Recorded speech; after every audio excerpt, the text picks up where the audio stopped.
برو دختر خوشگلم. عمو میشه یکم از این خوراکی ها بدی منم بخورم؟ من نمیدم بابا بهش.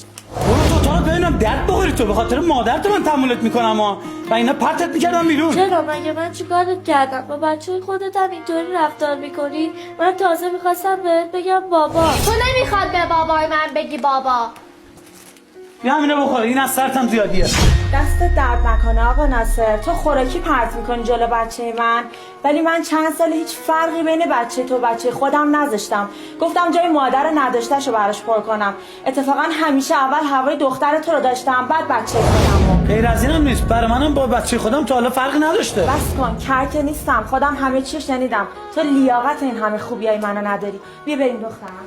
کجا؟ مگه تا حالا چیزی کم گذاشتم واسهتون؟ میدونی چیه؟ اشتباهو من کردم که ازدواج مجدد کردم. الانم من میرم که تاوان اشتباه منو بچم نخواد پس بده. ببین من درد میکشیدم